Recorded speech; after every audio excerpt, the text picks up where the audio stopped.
Hello dear students, once again welcome back to our channel Gyan lab NCERT.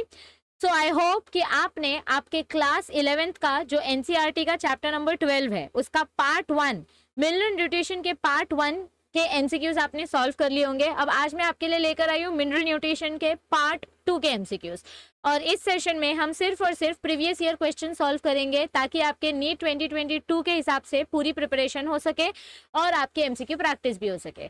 सो अब तक अगर आप लोगों ने चैनल को सब्सक्राइब नहीं किया है तो सबसे पहले चैनल को सब्सक्राइब करके रखो ताकि आपको सारे नोटिफिकेशंस मिलते रहें और आपका एक भी सेशन मिस ना हो। तो let's start with our today's session. बस उसके पहले एक इंपॉर्टेंट चीज मुझे बतानी है आप लोगों को कि हमारा ऑफलाइन कोचिंग सेंटर जो है ज्ञान लैब ट्यूटोरियल, ये मुंबई में स्टार्ट किया है हमने, और मुंबई में स्पेशली वडाला दादर सायन का जो रीजन है यहाँ पर जो बच्चे रहते हैं वो बच्चे आसानी से ट्रैवल कर सकते हैं और वही बच्चे यहाँ पर एडमिशन ले सकते हैं। सो अगर आपका कोई फ्रेंड, कजिन, कलीग अगर कोई है जो आपका 11th स्टैंडर्ड में एडमिशन लेने जा रहा है, जो भी आपका रिलेटिव है, तो आप उसको ये नंबर दे सकते हैं और इस नंबर पे वो स्टूडेंट व्हाट्सएप कर सकता है। अगर व्हाट्सएप करोगे तो मैं रिप्लाई करूंगी या मेरी टीम रिप्लाई करेगी। कॉल करोगे तो मुझसे बात करने नहीं मिलेगा, कॉल करोगे तो टीम वाले फोन उठाएंगे और आपको कोऑर्डिनेशन नहीं हो पाएगा। So I request all of you कि अगर आपको एडमिशन लेने में इंटरेस्ट है, स्पेशली अगर आप मुंबई के हैं, तो ही आप इस नंबर पे व्हाट्सएप करके फटाफट से अपनी सीट बुक करो, क्योंकि बैचेस स्टार्ट हो चुकी हैं, लेक्चर स्टार्ट हो चुके हैं। सस्ते में अफोर्डेबल एजुकेशन कैसे लेना है वो हमारे ज्ञान लैब ट्यूटोरियल में आपको बेस्ट उसका डेमो मिलता है। तो yes, this was the very important instruction which I wanted to share with everybody. So इसको ज़्यादा से ज़्यादा फ्रेंड्स के साथ शेयर करें। चलो स्टार्ट करते हैं हम आज के सेशन के साथ। So are you all excited? Yes everybody। देखो, आपको मैं रेगुलर सेशंस देने की कोशिश कर रही हूँ, बस आपको एक ही चीज़ करना है, अपनी एमसीक्यू प्रैक्टिस चालू रखनी है। So ये रहा आपका first MCQ. Okay, manganese is required in dash. Manganese का क्या काम होता है? देखो, हमने पढ़ा है मैग्नीशियम इंपॉर्टेंट होता है क्लोरोफिल के स्ट्रक्चर में और मैंगनीज इंपॉर्टेंट होता है फोटोलिसिस ऑफ वाटर के स्ट्रक्चर में। तो मैंगनीज क्या करता है? ये प्लांट सेल की वॉल फॉर्मेशन में इन्वॉल्व होता है क्या? नो, यहाँ पे हम फॉस्फोरस देखते हैं, इधर फॉस्फोरस इन्वॉल्व होता है। Photolysis of water during photosynthesis, yes हमने देखा था ना, मैंगनीज, कैल्शियम और क्लोराइड आयन के प्रेजेंस में आपका वाटर मॉलिक्यूल स्प्लिट होकर ऑक्सीजन इवॉल्व करता है। So option number B is the right answer. Chlorophyll synthesis के लिए मैग्नीशियम चाहिए, न्यूक्लिक एसिड के लिए फॉस्फोरस चाहिए, it does not need manganese. So option number B is the right answer. Yes, next question, which one of the following element is not an essential micronutrient for plant growth? Micronutrients यानी जो कम quantity में required होते हैं, तो इसमें से कौन सा ऐसा माइक्रोन्यूट्रिएंट है जो प्लांट ग्रोथ के लिए इंपॉर्टेंट नहीं, मतलब it is not micronutrient, it is a micronutrient. देखो, जिंक माइक्रोन्यूट्रिएंट है, कॉपर माइक्रोन्यूट्रिएंट है, मैंगनीज माइक्रोन्यूट्रिएंट है। कैल्शियम माइक्रोन्यूट्रिएंट है क्या? No, it is a micronutrient. So calcium is an essential macronutrient which is required for plant growth. Micro मतलब क्या होता है? जो स्मॉल क्वांटिटी में रिक्वायर्ड होते हैं, और मैक्रो मतलब क्या होता है? जो लार्ज क्वांटिटी में रिक्वायर्ड होते हैं। So option C is the right answer. Next question, अगर आप ध्यान से देखो तो ये सारे के सारे आपके प्रीवियस ईयर के क्वेश्चंस हैं जो मैं आपको प्रैक्टिस करा रही हूँ। तो प्लीज एटलीस्ट इन क्वेश्चंस की आप प्रैक्टिस करके जाओ ताकि अगर इनमें से कोई क्वेश्चन आए हैं तो आप एटलीस्ट अटेम्प्ट कर सको। अब नेक्स्ट क्वेश्चन देखो, बहुत सारे बच्चे ना मैग्नीशियम और मैंगनीज में कंफ्यूज होते हैं। मैग्नीशियम क्लोरोफिल में यूज होता है और मैंगनीज आपके वाटर के मॉलिक्यूल को ब्रेक डाउन करके उसमें से ऑक्सीजन रिमूव करने में यूज होता है। So magnesium is required for chlorophyll synthesis. Option B is the right answer. Without any doubt you have to select this answer. Next question, sulphur एक important nutrient है अगर प्लांट की growth आपको अच्छे से करनी है, लेकिन ये कौन से पर्टिकुलर क्रॉप में हमको देखने को मिलता है? Which particular crop involve sulphur as an important nutrient for its growth? Cereals यानी कि आपके ये पल्सेस वगैरह, सीरियल्स वगैरह, लेग्यूम्स वगैरह, then your pulses and your fibre crops and your oil seed crops. तो इनमें से ये तीन जो क्रॉप्स हैं यहाँ पर आपको सल्फर का इन्वॉल्वमेंट देखने को नहीं मिलता, बट आपके ऑयल सीड क्रॉप्स जो हैं यहाँ पे सल्फर का इन्वॉल्वमेंट देखने को मिलता है because it involves nitrogenous activity. So option A is the right answer. It is present in all cells of the body in association with proteins made up of sulphur containing amino acids. तो जिन plants में sulphur वाली amino acids होती है जैसे cysteine and methionine, उन plants में sulphur compulsory involve होता है, यानी कि member of Cruciferae and animal proteins which are rich in sulphur. Okay, next question, the deficiency of micronutrients not only affects growth of plant but also vital functions such as photosynthetic and mitochondrial electron flow। अगर समझो किसी plant में micronutrients की कमी है तो इसके वजह से प्लांट की ग्रोथ के साथ साथ उसके इंपॉर्टेंट फंक्शंस पे भी असर देखने को मिलता है। तो among the list given below which group of 3 elements shall affect most?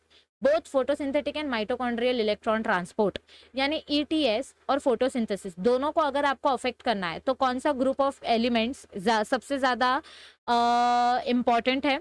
Yes, copper, manganese and iron, ये तीन बहुत इंपॉर्टेंट है, क्योंकि ये देखो आपका जो आयरन है ये आपके फेरस के फॉर्म में अवेलेबल होता है and it is a part of many enzymes which plays important role in electron transport system in photosynthesis.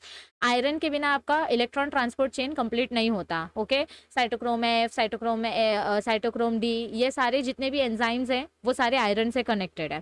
Then your manganese is involve in absorption by the plants when it is in bivalent form, and manganese also participates in photolysis of water, correct, and copper is absorbed on the clay particles, ये soil में important role play करते हैं, it is important constituent of plastocyanin which takes part in electro transport system। so ये तीनों के तीनों आपके photosynthesis as well as electron transport system में involved है, इसीलिए option D is the right answer. Next question, this is your NEET 2003 का PYQ। Boron in green plant assist in, boron क्या करता है बेटा बताओ? क्या ये एंजाइम्स को एक्टिवेट करता है, या ये कोफैक्टर के जैसा काम करता है, या ये फोटोसिंथेसिस करता है, या शुगर ट्रांसपोर्ट करता है? बताओ, which of the particular function is obtained from boron? It helps in sugar transport. Yes, ये क्या करता है? शुगर ट्रांसपोर्ट करने में हेल्प करता है। आपने पढ़ा था प्लांट रिप्रोडक्शन वाले चैप्टर में कि जब हमको सीड जर्मिनेशन फास्ट करना होता है तो हम बोरिक एसिड ये कर देते हैं, स्प्रे कर देते हैं, उसकी वजह से सीड जर्मिनेशन फास्ट होता है क्योंकि स्टार्च का ब्रेकडाउन जल्दी होता है। सो बोरॉन का डायरेक्ट कनेक्शन है आपके फूड यानी शुगर के ट्रांसपोर्टेशन से। Next question, choose the correct match, bladderwort, sundew, Venus flytrap. बताओ इनमें से करेक्ट मैचेस क्या आएंगे? ब्लैडर वर्ट, सनड्यू और Venus flytrap. Venus flytrap के बारे में तो भाई आपने बहुत ज़्यादा पढ़ा है। तो वीनस फ्लाई ट्रैप का करेक्ट मैच आएगा डायोनिया, सनड्यू का ड्रोसेरा एंड ब्लैडर वर्ट का यूट्रिकुलेरिया। ओके, सी, ये ब्लैडर वर्ट जो है it is a rootless free floating insectivorous plant and its stem is green and bears green lobed और dissected leaves. यानी ये आपके ये फ्री फ्लोटिंग इंसेक्टिवोरस प्लांट है, ये इंसेक्ट्स को ट्रैप करता है और ये फ्री फ्लोटिंग पाया जाता है। सनड्यू भी एक इंसेक्टिवोरस प्लांट है जिसके लीव्स ग्रीन होते हैं और इनके पास बहुत सारे हेयर और टेंटाकल्स होते हैं जिसके वजह से इंसेक्ट इनकी तरफ अट्रैक्ट होते हैं और ये प्लांट उसको ट्रैप कर लेता है। और वीनस फ्लाई ट्रैप ये तो बहुत ही ज़्यादा फेमस है, इनके ऊपर कोई भी इंसेक्ट आया तो ये फटाक से अपने जॉस को इंटरलॉक कर लेता है और उस इंसेक्ट को ट्रैप कर लेता है। Next question, roots of which plant contains red pigment which have affinity for oxygen. कौन से प्लांट के रूट्स रेड पिगमेंट होते हैं, मतलब कौन सा प्लांट का रूट आपको रेड कलर का देखने को मिलता है? कैरेट, रेडिश, सोयाबीन या मस्टर्ड? यस एवरीबडी, मस्टर्ड यानी कि राई, एकदम पर्पल कलर के प्लांट्स होते हैं मस्टर्ड के। और सोयाबीन, सो देखो इधर क्या दिया है, leg haemoglobin is a red respiratory pigment, ये आपके लेग्यूमिनस प्लांट्स में देखने को मिलता है। Soybean is a legume plant so it contains leg haemoglobin in its root nodules जो ऑक्सीजन को ट्रैप करता है। यस एवरीबडी, ताकि नाइट्रोजनस एंजाइम एक्टिवेटेड रहे, क्योंकि ऑक्सीजन पॉइजनिंग की वजह से नाइट्रोजनस एंजाइम क्या हो जाती है, इनएक्टिवेट हो जाती है। So to avoid that we have to trap oxygen. Next question, which aquatic fern performs nitrogen fixation. Aquatic fern यानी जो पानी में ग्रो किया जाता है, कौन सा ऐसा एक्वेटिक फर्न है जो नाइट्रोजन फिक्सेशन करता है? सैल्विया तो आएगा नहीं, it is insect pollinated plant. तो Nostoc is also doubtful option. Azolla हम ज़्यादातर पैडी फील्ड्स में देखते हैं और पैडी फील्ड जो होती है इनको बहुत सारा वाटर चाहिए होता है, यानी कि ये बहुत ज़्यादा पानी में ग्रो होते हैं। तो azolla is the right answer because nostoc, सेल्विया and Salvinia they work mostly on terrestrial land. So azolla is an aquatic fern which is inoculated in the rice field and azolla contains nostoc. ये जो nostoc होता है ना बेटा, ये azolla के अंदर पाया जाता है जो नाइट्रोजन फिक्सेशन करता है। Next question, magnesium is a component of, मैंने आपको बताया है मैग्नीशियम एंड मैंगनीज अगर आया तो हमेशा याद रखो manganese is involve in water का स्प्लिटिंग जिससे ऑक्सीजन इवॉल्व होगा and magnesium is involve in chlorophyll synthesis जिससे आपका फोटोसिंथेसिस कंप्लीट होगा। सो मैग्नीशियम का आंसर आया तो आप क्या लिखोगे? Chlorophyll. Option A is the right answer. Next question, yes, plants take zinc in the form of dash. Zinc is a micronutrient. अपना जिंक क्या है बच्चा? ये एक टाइप का माइक्रोन्यूट्रिएंट है जो प्लांट की ग्रोथ के लिए इंपॉर्टेंट होता है, असेंशियल होता है। लेकिन ये जिंक को कौन से फॉर्म में एक्सेप्ट करता है? ये उसको कंबाइंड फॉर्म में एक्सेप्ट करता है, बाइवेलेंट फॉर्म में एक्सेप्ट करता है, या फिर उसके क्रूड फॉर्म में एक्सेप्ट करता है? It is accepted in bivalent form, यानी कि जिंक 2+ के फॉर्म में ये अडॉप्ट किया जाता है. Yes everybody, so it is available to the plants for absorption in its bivalent या divalent form. Next question. When the plants are grown in magnesium deficient but urea rich soil, the symptoms expressed are. देखो, कोई plant को हम ऐसी soil में grow कर रहे हैं जिनके पास मैग्नीशियम नहीं है बट उनके पास बहुत सारा यूरिया है. देखो, मैग्नीशियम के लिए क्लोरोफिल चाहिए, मतलब मैग्नीशियम से क्लोरोफिल बनता है और क्लोरोफिल की वजह से अपने प्लांट्स ग्रीन कलर के होते हैं. अब जिस सॉइल में मैग्नीशियम नहीं है तो उस प्लांट के लीव्स कैसे होंगे? येलो कलर के होंगे, क्योंकि यूरिक एसिड का यूरिया का येलो कलरेशन होता है. So we will get yellowish leaves.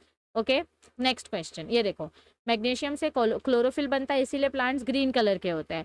लेकिन अगर मैग्नीशियम नहीं है तो उसकी वजह से हमारी जो लीव्स है वो येलो हो जाती है बिकॉज ऑफ क्लोरोसिस, यानी deficiency of chlorine. Next question. Which of the following is not caused by deficiency of mineral nutrition? इसमें से कौन सा ऐसा डिसऑर्डर है जो मिनरल न्यूट्रिशन के डेफिशिएंसी की वजह से नहीं होता है? क्लोरोसिस ये मैग्नीशियम की डेफिशिएंसी की वजह से होता है. बाकी जो डिसऑर्डर्स है, एटियोलेशन एंड नेक्रोसिस. एटियोलेशन मतलब क्या होता है? आपके लीव्स जो है, आपके लीव्स जैसे फोल्ड होने लग जाते हैं. और नेक्रोसिस भी आपका टिश्यू डैमेज होता है. शॉर्टनिंग ऑफ इंटरनोड ये आपके हार्मोन के कमी की वजह से होता है. So etiolation is not caused because of because of mineral nutrition. ये आपके सनलाइट की वजह से होता है. जब आपके प्लांट को सनलाइट कम मिलती है तो आपके जो लीव्स है ये ऐसे फोल्ड होने लग जाते हैं. That is called as etiolated leave. Next question. Which one of the following element is almost non essential for plants? मतलब इट इज नॉट इम्पॉर्टेंट. देखो, zinc is micronutrient, it is essential. Calcium is macronutrient, it is essential. Molybdenum is micronutrient, it is essential. Sodium important है क्या? सी, ये 16 elements हैं जो हमारे plant की growth के लिए असेंशियल हैं. Sodium is a non essential element. ये आपके मेम्ब्रेन परमिएबिलिटी में इन्वॉल्व है बट ये इंपॉर्टेंट है प्लांट के लिए, ऐसा कुछ नहीं बताया गया है. ओके, ये ह्यूमंस में बहुत इंपॉर्टेंट होता है सोडियम. चलो next question. Which of the following elements play important role in biological nitrogen fixation? ये आपके 1995 का क्वेश्चन है. नाइट्रोजन फिक्सेशन के लिए कौन सा केमिकल इंपॉर्टेंट है? कॉपर, जिंक, मोलिब्डेनम या मैंगनीज? बताओ. मैंगनीज फोटोलिसिस ऑफ वाटर के लिए इन्वॉल्व है तो ये नहीं आएगा इधर पे. बाकी बचे आपके 3 ऑप्शंस, तो तीनों में से कौन सा आएगा इधर पे? मोलिब्डेनम. मोलिब्डेनम की मदद से क्या होता है आपका नोड्यूल्स में, मतलब it is responsible for nodulation in legumes. Legumes में से नोड फॉर्म होते हैं जिसमें आपके नाइट्रोजन फिक्सिंग बैक्टीरिया रहते हैं जिसकी वजह से नाइट्रोजन फिक्सेशन होता है. Next question. Which one of the following is an essential mineral not constituent of any enzyme but stimulates the activity of many enzymes? यानी ये खुद किसी एंजाइम का पार्ट नहीं है बट ये दूसरे एंजाइम्स को एक्टिवेट करता है. Which is that essential mineral? Yes everybody. See, magnesium तो नहीं आएगा. It is potassium. Potassium is not involved in any enzyme. It is not a constituent of any enzyme, but it acts as a catalyst. ये दूसरे enzymes की speed को fast करता है. Okay? Next question. चलो, we are towards the end of the session.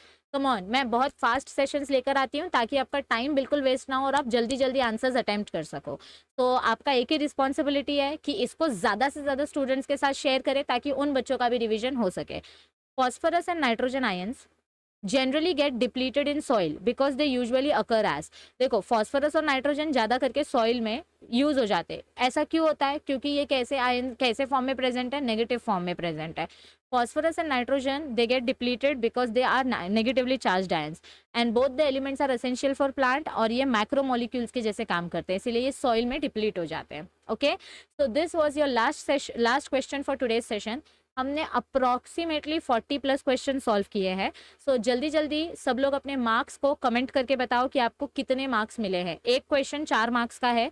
अगर आपका एक क्वेश्चन राइट है तो आपको 4 मार्क्स मिले हैं और अगर आपका क्वेश्चन रॉन्ग है तो इसमें से आपको -1 करना है, यानी टोटल 3 मार्क्स. तो टोटल कितने क्वेश्चंस थे काउंट करो और जल्दी जल्दी सब लोग अपने मार्क्स कमेंट करके बताओ, तभी मैं आपको नेक्स्ट चैप्टर के क्वेश्चंस लेकर आऊँगी. मिलते हैं नेक्स्ट टाइम. उसके पहले सब लोग टेलीग्राम ग्रुप ज्वाइन करके रखो. हमारा जो टेलीग्राम ग्रुप है, please join our Telegram group Gyan lab AP because here we give all the notifications of all our sessions. Whether it is of NEET और CET और महाराष्ट्र बोर्ड और NCERT. सो सारे notifications के लिए join this Telegram group so that your practice won't stop and please share this channel with as many people as possible. अगर अब तक आप हमारे एंटरटेनमेंट पैकेज के मेंबर नहीं बने हो, so join us on lives buffering to enjoy all the fun activity that we do. तो become a member of lives buffering channel. और ये वीडियो अगर अच्छी लगे तो ज़्यादा से ज़्यादा फ्रेंड्स के साथ इसको शेयर करना. चैनल पे न्यू हो तो चैनल को सब्सक्राइब करो, वीडियो अच्छी लगे तो लाइक करो. एंड डू नॉट वरी, अब आपको जल्दी ही चैप्टर नंबर 15 का सेशन में लाने वाली हूँ. ठीक है, चैप्टर 11 हो गया, 12 हो गया, अब चैप्टर 15 जो प्लांट हार्मोन्स वाला चैप्टर है, उस चैप्टर के क्वेश्चंस हम सॉल्व करने वाले हैं. सो सब लोग चैप्टर 15 का रिविजन करके रखना. जल्दी आपको चैप्टर 15 के MCQs मिलने वाले हैं. We will try to solve maximum chapters before your NEET exam. रुकना नहीं है, झुकना नहीं है, हार नहीं मानना है. So see you soon. तब तक stay tune with our channel. Thank you for watching this video. Bye bye, take care.